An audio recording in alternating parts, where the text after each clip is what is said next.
The story begins not in 1892, but in the quiet basement of a university archive in present day. Dr. Eleanor Price, a historian and collector of early American photography, was cataloging a box of glass plate negatives donated by a family in Mississippi. Most of them were ordinary portraits of stiff-faced couples, children in Sunday clothes, farmhouses captured beneath the fading sun. And then she found it. A photograph so fragile the edges crumbled at her touch. At first glance, it looked like any family portrait of the era, the master seated in a heavy chair, his wife and children arranged around him, the porch of a plantation house looming behind. But as Eleanor adjusted the magnifying glass, her pulse quickened. There, at the very edge of the frame, half in shadow, stood a black man holding a straw hat to his chest. His posture seemed deferential, but his eyes were not. They stared directly into the lens, sharp and unflinching. Eleanor leaned closer. On the collar of his worn shirt gleamed a small pin medal catching the light. Something that should not have been there. Something that did not belong to a servant. She whispered aloud, almost to herself, "Who was he? And why was he in this family portrait?" Before we follow her deeper, take a guess, what secret do you think this photograph was hiding? Comment below. Dr. Eleanor Price could not shake the image from her mind. Archivists are trained to move methodically, to catalog, to document, to remain detached. But this photograph resisted detachment. It demanded attention. She returned to it the next morning with better light. She placed the glass plate on the illuminated table, adjusted her loupe, and leaned in. The man in the shadows seemed to emerge more vividly with every second of study. His jacket, though rough, fit too well to be a leftover cast down from the master's wardrobe. The cuffs were frayed, yes, but the shoulders sat square-tailored to his frame. Eleanor jotted a note in her journal. Clothing suggests personal ownership, not hand-me-down. Then came the pin. Under magnification, the metallic circle resolved into faint detail lines radiating from a central emblem. Eleanor caught her breath. It resembled the insignia of Union Army veterans' badges often worn by men who had fought to end the very institution that had enslaved them. Could it be possible? Could this man, recorded here as little more than a shadow in a family portrait, have once borne arms for his own freedom? And then there was his stance. Photographs of the era. Eleanor knew well, rarely allowed black servants to occupy equal space with white families. They were blurred in the background, arranged lower, often holding tools or trays to emphasize servitude. But here the man stood nearly shoulder to shoulder with the eldest son. His presence was undeniable. More than that, it looked deliberate. The family had shifted to allow him into the frame. Eleanor tilted her head, following the line of his jaw, the set of his brow. The resemblance startled her. The man's cheekbones, the slope of his forehead, they mirrored the patriarch seated in the wooden chair. It was faint, but there, and when she traced the profile against that of the eldest son, the likeness deepened. Eleanor tapped her pen against her notebook. Possible blood relation. The idea unsettled her. It reframed the entire photograph. No longer a simple image of domestic authority, no longer a tableau of Southern pride. Instead, it was evidence, a confession captured in light. She magnified again, searching for further clues. Behind the man's shoulder, scratched faintly into the porch railing, were initials, 2 letters IT. Eleanor nearly gasped. Initials likely carved in boyhood, preserved in the grain of the wood. Was this his mark? His name? She scribbled furiously, IT check Census records. Hours later, in the hushed reading room of the archive, Eleanor pulled census books from the 1870s and 1880s. She flipped through pages thick with dust until finally she found an entry for Isaac Turner, born around 1855. listed not as tenant or free laborer, but as property in earlier ledgers of the plantation family. Yet, in the post-war census, his name appeared with a curious addition, sometimes written as Turner, other times with the family's surname. A contradiction. A slip of the pen or an unspoken truth. Eleanor's heart raced. She could feel the story opening beneath her feet like floorboards cracking to reveal the hidden chamber. This was not just an image. This was the trace of a life buried under silence. She turned back to the photograph one last time. Isaac's eyes, magnified now to the size of her palm, seemed to hold her in place. They did not plead. They did not bow. They declared, "I exist. You cannot erase me." Eleanor closed her notebook and exhaled. She knew this was only the beginning. To uncover Isaac's truth, she would need to dig deeper into diaries, into plantation records, into the voices of descendants. But one thing was certain: the photograph had spoken, and its message was louder than anyone had expected. Dr. Eleanor Price had handled countless photographs in her career, but never one that unsettled her quite like this. Most vintage portraits spoke with silence, faces stiff bodies, posed stories blurred by time. This one felt alive. It carried a tension that pressed against her chest, as though the man in the frame was demanding that she not turn away. The name she had scribbled, Isaac Turner, haunted her as she moved from the archive's basement to the state records office. Mississippi's old ledgers were notoriously incomplete, scarred by fire floods and deliberate erasure. Yet Eleanor had learned to navigate the labyrinth church registry's plantation logs, county courthouse books with spines cracked and pages fragile as ash. She began with the census. In 1870, 5 years after the Civil War, Isaac appeared for the first time as a free man, age 15, listed simply as farm laborer. His surname Turner was almost certainly borrowed. Many freed people took the names of their former owners or adopted new ones as acts of self-definition. Yet what caught Eleanor's eye was the unusual notation in the margin, a faint scrawl half-faded that read, "Household of Barrett." Barrett, the very family name carved into the frame of the photograph. She closed her eyes for a moment. If Isaac had lived under their roof, his relationship to them might not have been simple servitude. She flipped forward to 1880. This time, Isaac's name carried a double entry, once as Turner, once strangely as Isaac Barrett, written crossed out, then corrected back to Turner. Such slips were not accidental. They revealed tensions that official records tried to suppress. The next step was diaries. Families like the Barretts were meticulous chroniclers, not out of sentiment but pride.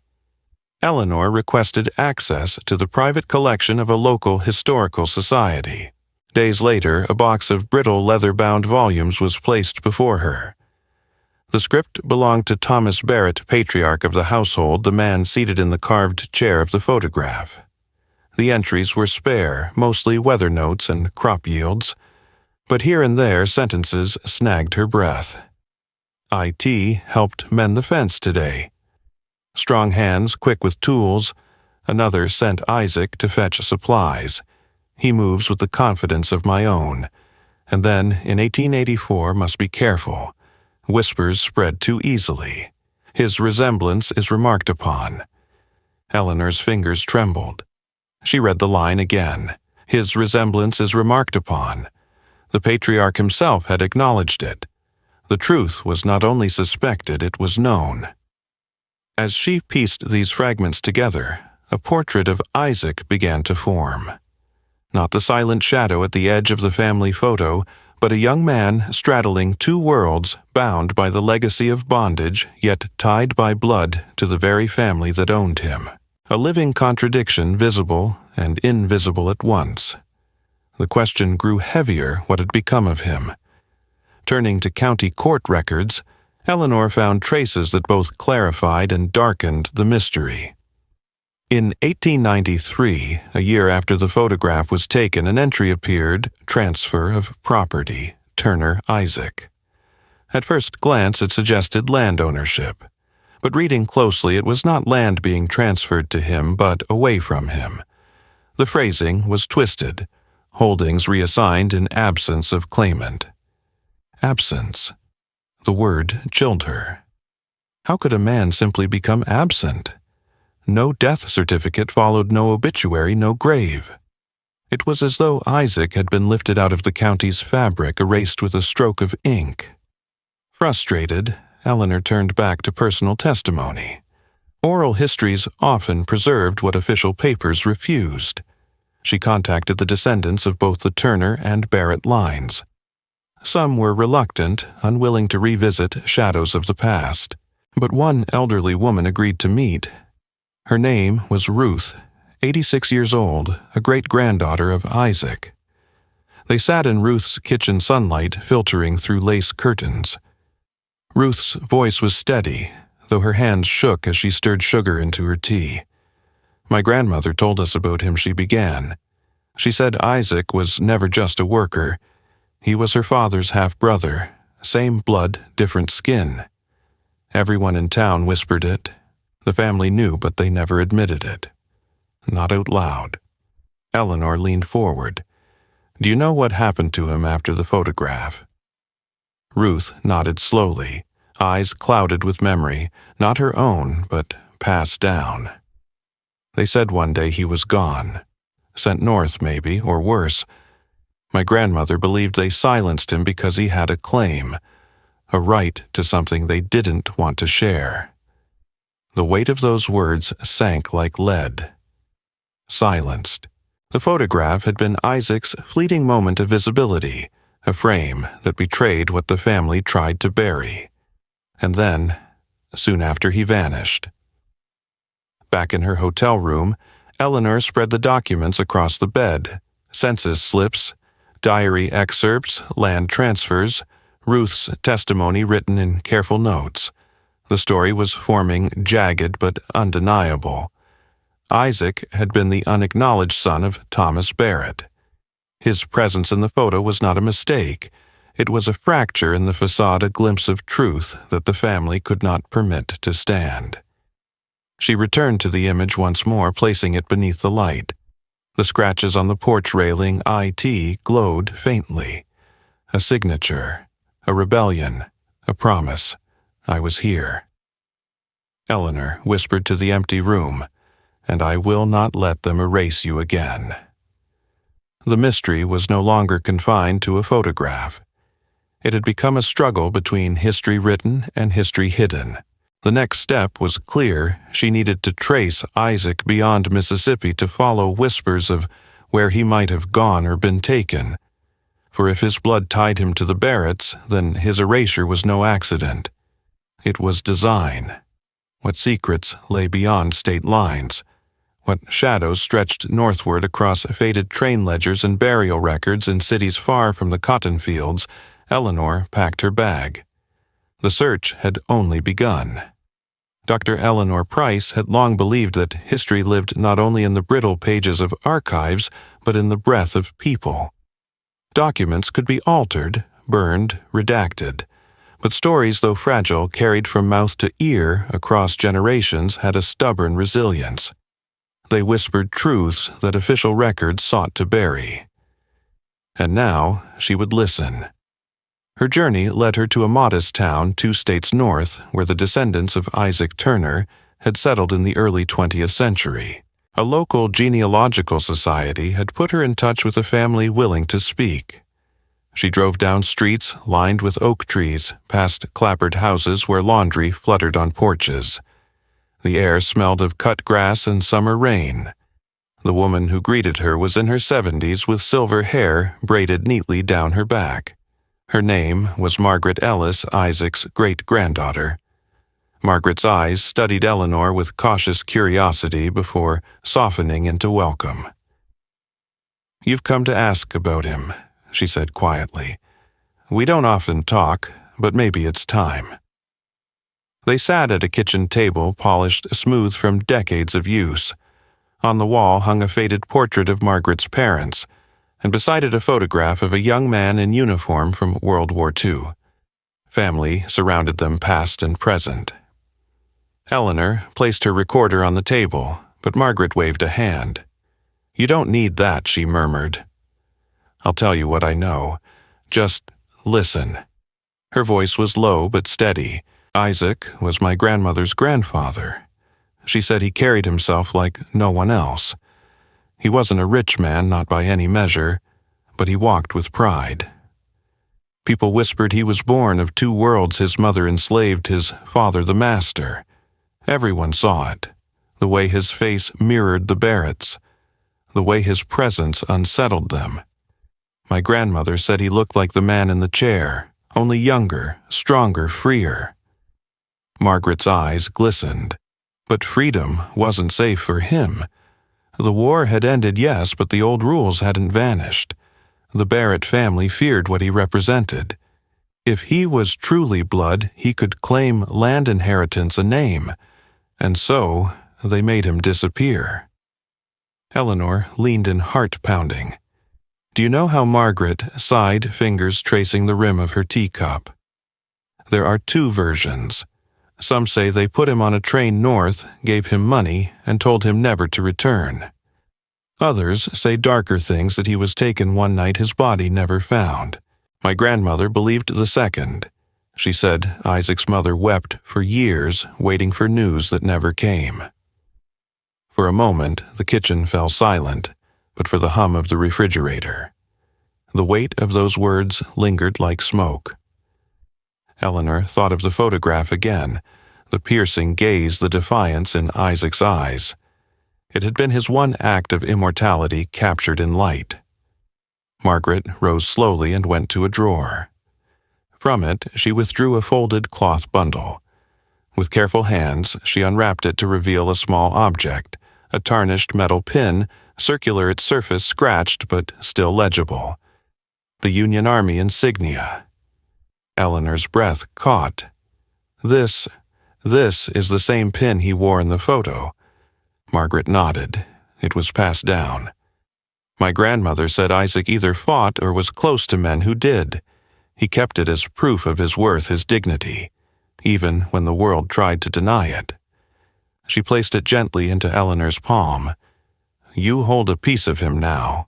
The metal was cool, heavy, despite its size.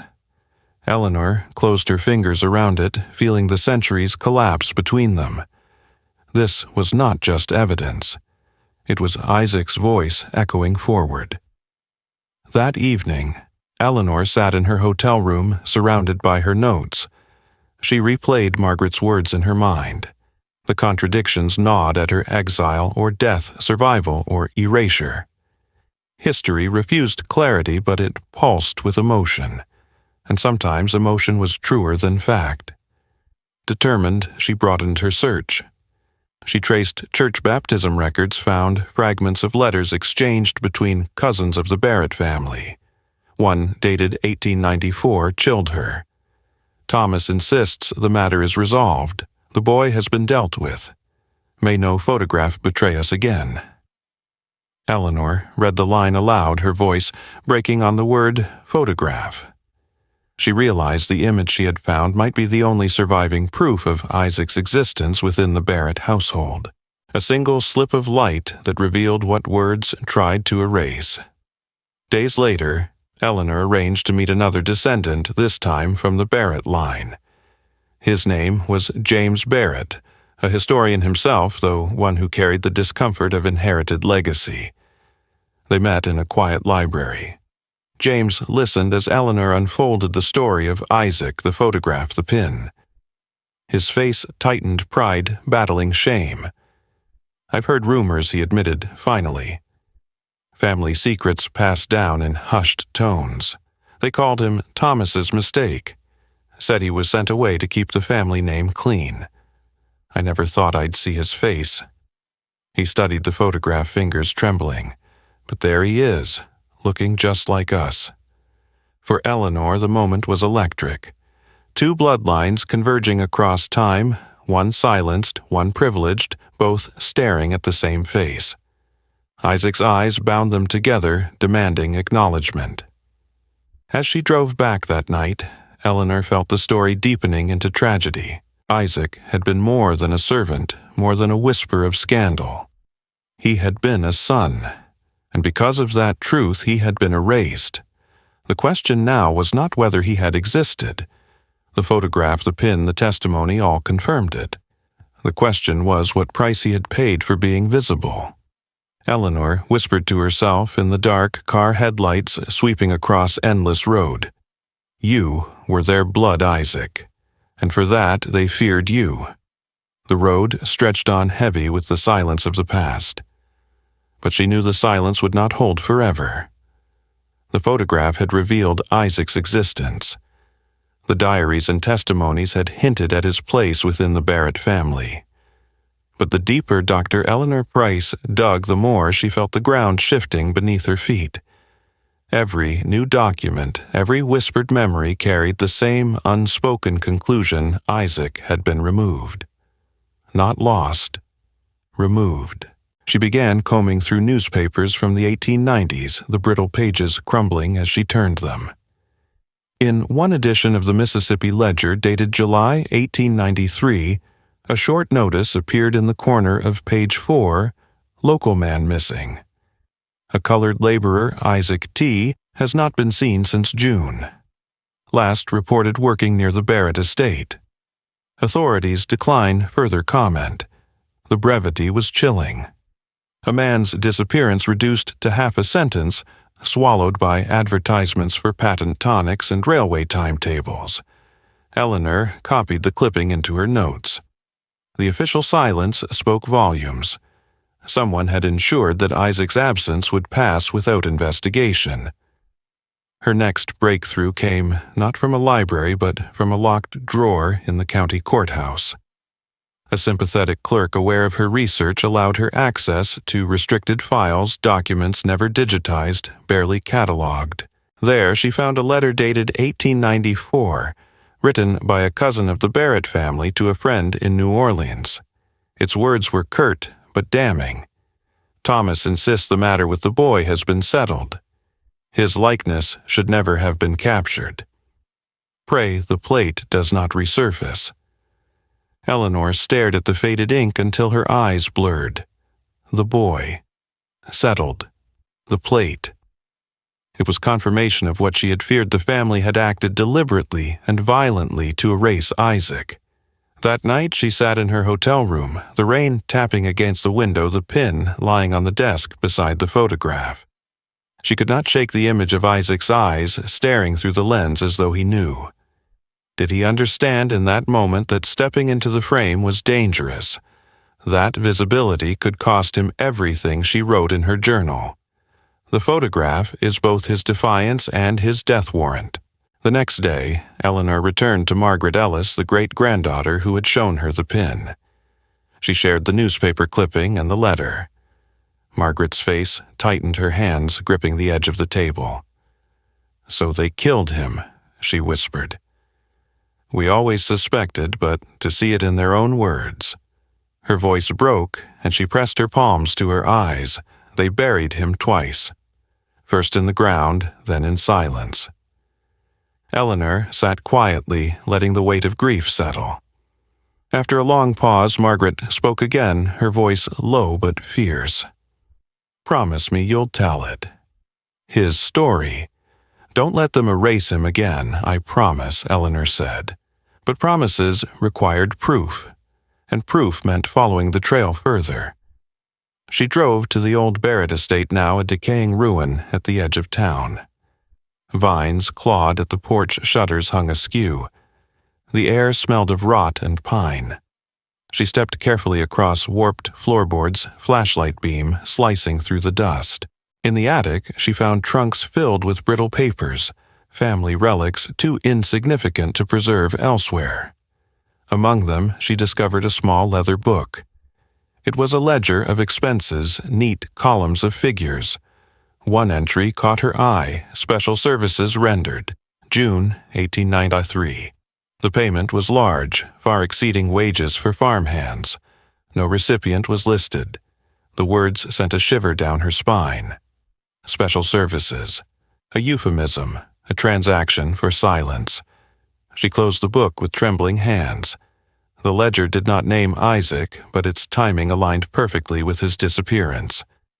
Back at the archive, Eleanor cross-referenced burial records in surrounding counties. Nothing. Isaac Turner had vanished entirely from official existence after 1893. It was as though the soil itself had conspired to hide him. But history has cracks, and through them, light seeps in. In a church registry miles away, she found an entry for an unmarked grave purchased in the summer of 1893. The buyer's name was listed simply as T. Barrett. The body was unnamed, race unspecified. Eleanor felt her throat tighten as she traced her finger across the faded ink.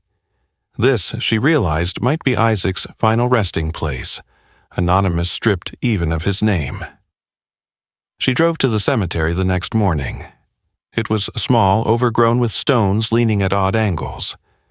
In the far corner lay a row of graves without markers, only shallow mounds beneath the weeds. Eleanor knelt in the damp grass, her hand resting on the earth. The silence was absolute. She whispered softly, "Isaac, I see you." The wind rustled through the trees, and for a moment she felt as though the earth itself acknowledged her words. Later, she shared her findings with James Barrett, the descendant of the White family. His face paled as he read the letter and the ledger entry. "My family's shame," he said hoarsely. "I can't change what they did, but I can help you tell it. He deserves at least that." For Eleanor, the collaboration was bittersweet. The bloodlines that had once collided in secrecy were now converging again, not in violence but in recognition. Isaac's story, long buried, was forcing its way back into the light. As she prepared her report, Eleanor realized the tragedy was not only Isaac's disappearance. It was the centuries of silence that followed the deliberate forgetting. Yet the photograph had betrayed the lie. One accidental frame had preserved the truth the Barretts tried to erase. And now, by unraveling the threads, she had given Isaac a measure of justice. Not the justice of courts or reparations, but the justice of remembrance. Still, one question gnawed at her: had Isaac left behind descendants beyond those she had met? If he had been silenced, had part of him survived elsewhere? In bloodlines, unrecognized in names, changed in stories, yet untold, Eleanor knew she could not stop here. The photograph was not just a relic, it was a map pointing to a deeper labyrinth, and at its center lay the life of a man who had dared to be visible. As she packed her materials, she looked once more at Isaac's eyes. They seemed almost to flicker in the light alive despite the silence that had followed. The story was not over. It had only begun to surface. Dr. Eleanor Price sat alone in the archive reading room, the photograph glowing beneath the protective glass. For weeks, she had lived with Isaac Turner through census slips, brittle diaries, whispered testimonies, and graves with no names. She had followed him into shadows where history had tried to hide him, and yet here he was, staring back at her through time. It struck her that this was all Isaac had ever wanted to be seen. The family had tried to erase him, to bury his presence beneath layers of silence and shame. But the camera, impartial and unflinching, had betrayed them. Light had captured what words tried to deny, and now, more than a century later, Isaac was seen again. Eleanor leaned closer. The photograph revealed more the longer she studied it.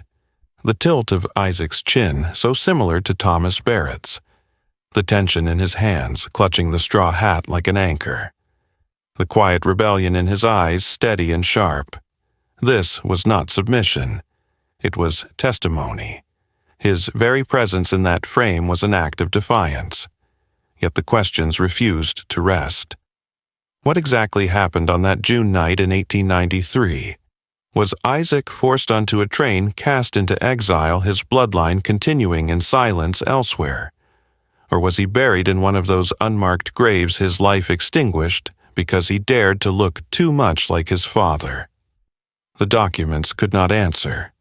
They spoke in hints and euphemisms in gaps where the truth should have been. History often does. Eleanor found herself returning to Margaret Ellis's words.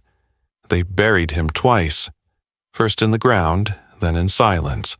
That was the tragedy of so many lives erased by power. Not only the loss of breath and body, but the loss of memory. Without stories, without names, people vanish into the dark. But Isaac had fought back. Perhaps not with weapons, though the pin suggested he once carried honor from the war. He fought with presence, with the decision to stand in that photograph to claim space beside the very family that sought to deny him. It had cost him dearly, but it had also granted him immortality. Eleanor closed her eyes, hearing echoes of his descendants' voices, pride tangled with sorrow, resilience carved out of pain. They had carried his story through whispers, preserving what documents destroyed. And now, for the first time, his story would be told aloud. Still, she knew this was not the end. Somewhere, perhaps in another archive, another attic, another whispered family memory, more fragments waited. Letters undiscovered, records mislabeled, a photograph folded into the back of a forgotten album. The past never stays buried forever. It waits for those willing to look closely enough. Eleanor tapped her pen against the notebook. Her task was not only to reveal Isaac's story, but to ask what it meant. To confront the truth that America itself was built on such silences. How many Isaacs had stood at the edge of family portraits, half in shadow, half acknowledged their stories erased? How many lives had been written out to preserve the illusion of purity, of order, of power? She thought of the descendants, Margaret, with her trembling hands and fierce demand for truth. James Barrett, pale with shame, yet determined to help. The living proof that bloodlines could converge not only in secrecy, but in reckoning. Isaac's story had forced them into the same room, staring at the same face, acknowledging the same past. In that, there was a kind of justice. Outside the library window, the evening sun bled gold across the horizon. Eleanor gathered her papers, slid the photograph into its protective sleeve, and paused. Her reflection wavered in the glass superimposed over Isaac's eyes. For a moment, she felt as though he was watching her waiting. She whispered, "You are not forgotten." But memory alone was not enough. Stories needed voices. And so, Eleanor turned to us, her audience, to the countless unseen faces who would look at Isaac as she had. She imagined them staring at the photograph, leaning closer, feeling the weight of his gaze. "What do you see?" she asked softly, "when you look into his eyes?